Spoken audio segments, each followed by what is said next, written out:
اس نے غصے میں اپنی داڑھی کے بعد جو ہے وہ نوچ ڈالے اور اس نے جو ہے قسم کھائی کہ جب تک وہ خلجی شہزادیوں کو اور خلجی جو ملکائیں تھیں ان کو اس ظلم سے نجات نہیں دیتا وہ نہائے گا ہی نہیں۔ سب سے پہلے جو اس نے اپنے بیٹے فخر الدین کو اطلاع بھیجی اور اس سے فوری طور پر دیپال پور طلب کر لیا، لیکن اس سے پہلے جو ہے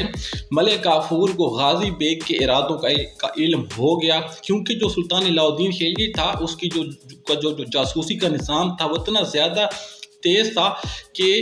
جو بادشاہ ہوتا تھا اس کو اپنی جو رعایا تھی اس کے ایک ایک حرکت کا پتہ ہوتا تھا۔ تو غازی بیگ کے جو ارادے تھے اس کا پتہ ملک کافور کو ہو گیا اور اس نے جو ہے فخر الدین بیگ پر انعام و اکرام کی بارش کر دی، اس پر دولت لٹانا شروع کر دی تاکہ وہ اسے جو ہے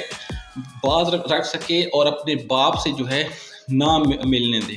لیکن جو فخر الدین تھا وہ کسی نہ کسی طریقے سے شاہی محل سے بھاگ نکلا اور دیپال پور اپنے والد سے آ ملا۔ یہاں پر جو ہے انہوں نے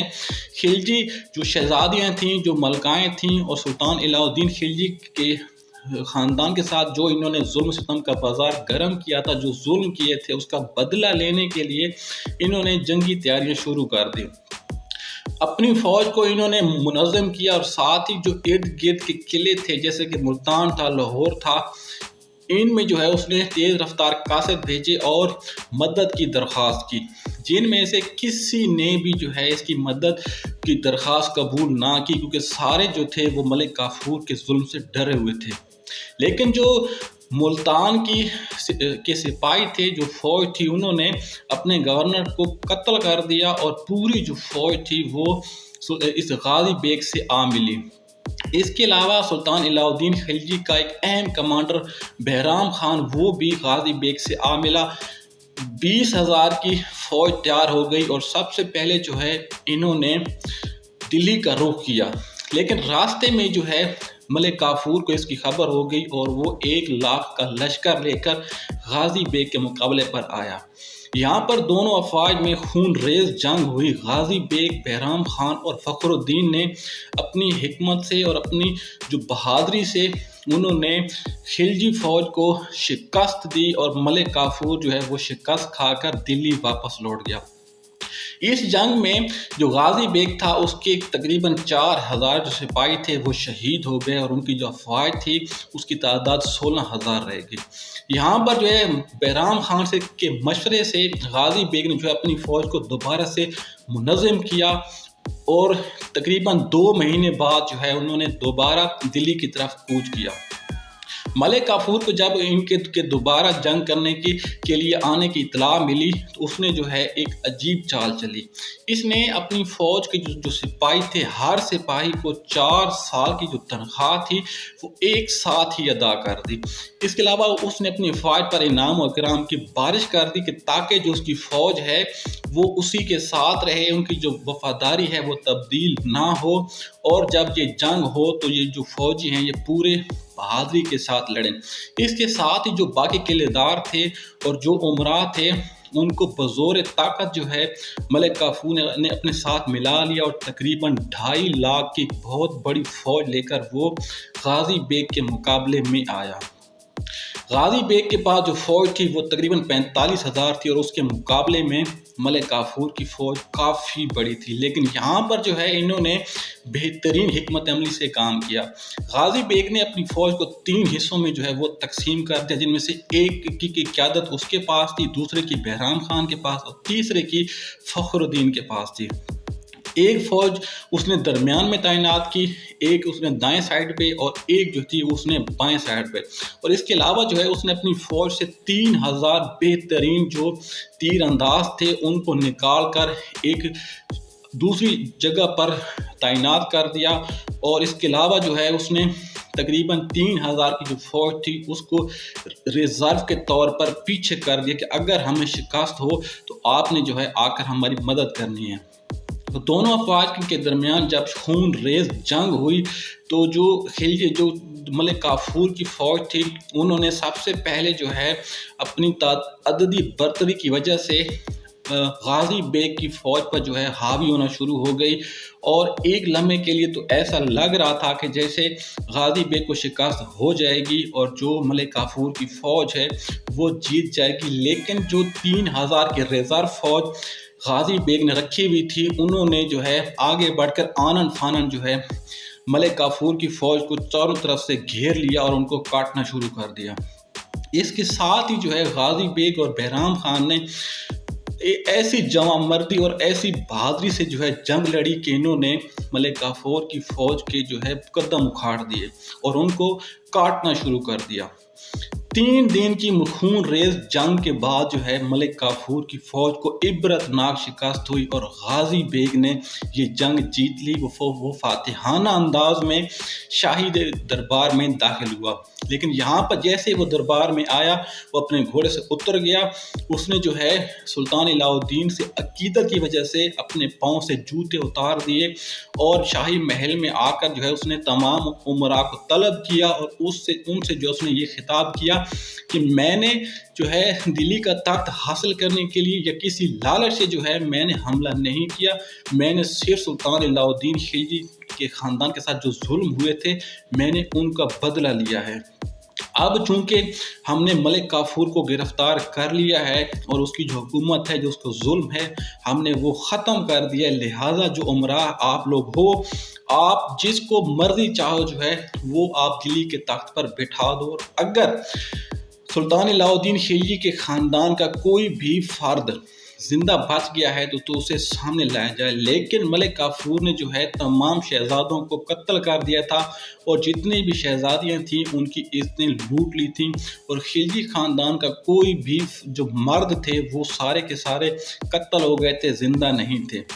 تو امراء نے کہا کہ کوئی بھی خلجی خاندان کا مرد جو ہے وہ موجود نہیں ہے، سارے کے سارے قتل ہو گئے، لہٰذا جو دلی کا تخت ہے اب وہ آپ ہی سنبھالیں۔ لیکن غازی بیگ نے جو ہے ان کی اس تجویز کو رد کر دیا اور اس نے کہا کہ جو میرا فرض تھا، جو میری وفاداری تھی وہ میں نے نبھا دی، میں نے جو ہے دلی کے تخت کو ان ظالموں سے جو ہے وہ چھڑا لیا ہے، لہٰذا میں سلطان کا دعوے دار نہیں ہوں، آپ لوگ جس کو مرضی چاہو سلطان بنا دو۔ لیکن امراء نے جو ہے اس پر اصرار کرنا شروع کر دیا اور غازی بیگ کو مجبور کیا کہ وہی جو ہیں یہ تخت سنبھالیں۔ تو غازی بیگ نے یہ کہہ کر رد کر دیا کہ نہیں، میرا کام جو ہے وہ صرف تلوار کے ساتھ جنگ کرنا ہے، منگولوں کے ساتھ جو ہے لڑنا ہے، تخت پر بیٹھنا یا حکومت کرنا یہ میرا کام نہیں ہے۔ لیکن امراء نے جو ہے اس کی تجویز کو یہ کہہ کر رد کر دیا کہ اس سے پہلے بھی جو ہے ابو مسلم خراسانی نے بنی امیہ کے ساتھ جنگ کر کے ان کو شکست فاش دی تھی اور بنو عباس کو جو ہے تخت نشین کروایا تھا، لیکن بنو عباس کی جو خلفاء تھے انہوں نے تخت نشین ہوتے ہی اپنے محسن ابو مسلم خراسانی کو جو ہے قتل کر دیا تھا۔ لہٰذا اگر ہم کسی کو بادشاہ بناتے ہیں تو ساری امت جو ہے وہ آپ سے بغض رکھے گا اور ہو سکتا ہے کہ وہ اسی بغض میں آپ کو قتل کر دے، لہٰذا ہم آپ کے ساتھ ہیں اور آپ ہی جو ہے یہ دلی کا تخت سنبھالو۔ تو یہ سن کر جو غازی بیگ تھا وہ بالکل خاموش ہو گیا۔ سب سے پہلے جو ہے اس کے سامنے ملک کافور اور اس کے جو باغی سردار تھے ان کو لایا گیا۔ سلطان نے جو ہے سب کے سر قلم کر دیے اور اس کے ساتھ غازی بیگ سلطان غیاث الدین تغلق کے نام سے تخت نشین ہوا اور یہ تغلق سلطنت کا پہلا حکمران بن گیا۔ اس نے تخت نشین ہوتے ہی سب سے پہلے خلجی شہزادیوں کو ڈھونڈا کہ جن کی عزت ہندو فوجیوں نے تار تار کر دی تھی۔ اس نے ان خلجی شہزادیوں کی اچھی جگہ پر شادی کر دی۔ خلجی خاندان کے وہ لوگ جو ملک کافور کے ظلم کی وجہ سے کہیں بھاگ گئے تھے، روپوش ہو گئے تھے، ان کو واپس بلایا، ان کا شاہانہ جو ہے وہ وظائف مقرر کیے، ان کو جاگیریں عطا کیں اور ان کو شاہی محل میں جو ہے وہ جگہ دی۔ اس کے ساتھ ہی جو ہے اس نے امور مملکت کی جو بالکل خراب ہو چکا تھا اس کو سنوارنے پر بھرپور توجہ دی۔ اس کو تقریباً 5 سال کا عرصہ ملا تھا، لیکن اس 5 سال کے عرصے میں اس نے اپنی علم و حکمت سے اپنی رعایا کو خوشحال کر دیا۔ جو ملک کی معیشت تھی اس کو دوبارہ جو ہے وننگ ٹریک پر لے کر آ گیا۔ ساتھ ہی جو ہے اس نے کئی ایسے اقدامات کیے کہ جو شاہی خزانہ جو پہلے بالکل خالی ہو چکا تھا وہ دوبارہ سے بھر گیا، جو اس کی رعایا تھی وہ خوشحال ہو گئی۔ سلطان غیاث الدین جو ہے اپنے امور مملکت سنبھالنے کے ساتھ ساتھ جو ہے اس نے منگول خطرے کو بھی ہندوستان سے دور رکھنے کے لیے کئی اہم اقدامات کیے۔ اس نے ہندوستان کی جو سرحد تھی اس پر چوکیاں بنائیں اور ان چوکیوں میں جو ہے اس نے کئی 100 جو ہے وہ فوجی تعینات کیے، اور اس طرح جو یہ منگول خطرہ تھا وہ ہندوستان میں نہ آ سکا اور اس کو سرحد پر ہی جو ہے وہ روک لیا گیا۔ تقریباً 4.5 لاکھ کی خلجی فوج کی جو ملک کافور کی بد انتظامی کی وجہ سے تتر بتر ہو چکی تھی، اس فوج کو دوبارہ سے اس نے منظم کیا، ان کی تنخواہیں مقرر کی، اور اس کے ساتھ ہی جو ہے اس نے وہ تمام قانون نافذ کر دیے کہ جو اس سے پہلے اس کے محسن سلطان علاء الدین خلجی کے دور میں تھے۔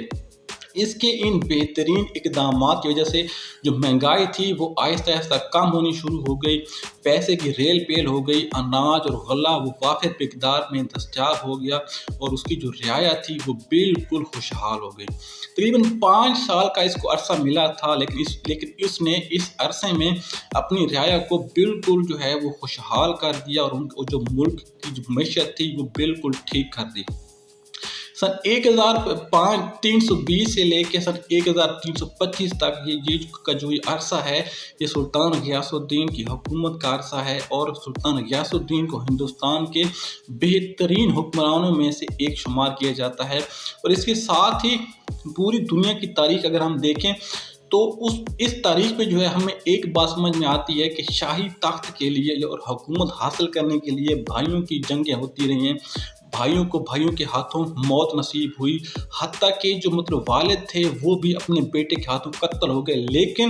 غیاث الدین ہندوستان کے ان چند بادشاہوں میں شامل ہے کہ جس نے حکومت مجبوری کی حالت میں لی تھی، اپنے شوق سے نہیں لی تھی۔ اس سے پہلے سلطان جلال الدین خلجی نے بھی جو حکومت تھی وہ مجبوری کی حالت میں لی تھی، کیونکہ جو آخری غلام سردار اپنا غلامہ بادشاہ جو مفلوج تھا اس کے قتل کے بعد جو امور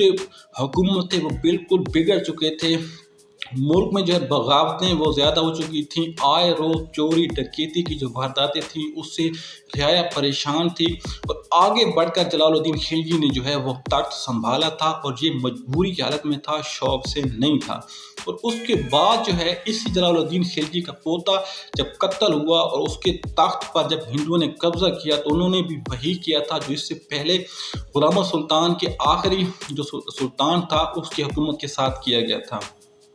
سلطان غیاث الدین ایک خدا ترس انسان تھا، بہت نیک اور پاک باز انسان تھا۔ یہ جب تک 5 نمازیں باجماعت ادا نہ کر لیتا یہ سکھ کا سانس نہیں لیتا تھا۔ سلطان غیاث الدین کی عادت تھی کہ یہ نماز پڑھ کر ہی جو ہے اپنے شاہی حرم میں جاتا تھا، اس سے پہلے نہیں جاتا تھا۔ اس نے جو ہے اپنے جو اس کا زیر تسلط علاقہ تھا اس کے جو قلعے تھے ان قلعوں پر اس نے بہترین نیک اور بہادر جو قلعے دار تھے وہ تعینات کیے۔ اس کے ساتھ ہی جو ہے جو ملک میں بغاوتیں ہو رہی تھیں اس نے ان بغاوتوں کو سختی سے کچل دیا اور اپنی رعایا کو جو ہے اس نے بالکل خوشحال بنا دیا۔ اس کے ساتھ ہی جو ہے سلطان غیاث الدین اور مشہور ولی اللہ حضرت نظام الدین اولیاء کے بارے میں چند اہم باتیں جو ہیں وہ بیان کی جاتی ہیں۔ لوگوں کو جو ہے غلط بتایا جاتا ہے کہ غیاث الدین کے حضرت نظام الدین اولیاء سے جو کافی مسائل تھے اس طرح کا، لیکن ایسا کچھ بھی نہیں تھا۔ غیاث الدین جو تھا وہ کچھ اہم اپنی شاید کو ذاتی اس وجوہات تھیں جس کی وجہ سے جو ہے وہ حضرت نظام الدین کے دربار میں نہیں جاتا تھا، اور اس کے دور میں حضرت نظام الدین اولیاء حیات تھے اور وہ دلی میں ہی رہتے تھے۔ ایک روز پٹھان آباد جہاں پر اس کے ہاتھیوں کا استبل تھا یہ اس کے معائنے کے لیے گیا، اور ساتھ ہی جو ہے اس نے حضرت نظام الدین اولیاء کو اپنے دربار میں طلب کرنے کا بھی اس نے پیغام بھیجا۔ جب یہ شاہی قاصد حضرت نظام الدین اولیاء کے پاس گیا اور اس کو سلطان کا حکم نامہ سنایا تو حضرت نظام الدین اولیاء نے کہا کہ دلی ابھی بہت دور ہے۔ اس کا مطلب یہ تھا کہ جو سلطان غیاث الدین تغلق ہے شاید وہ دلی نہ پہنچ سکے۔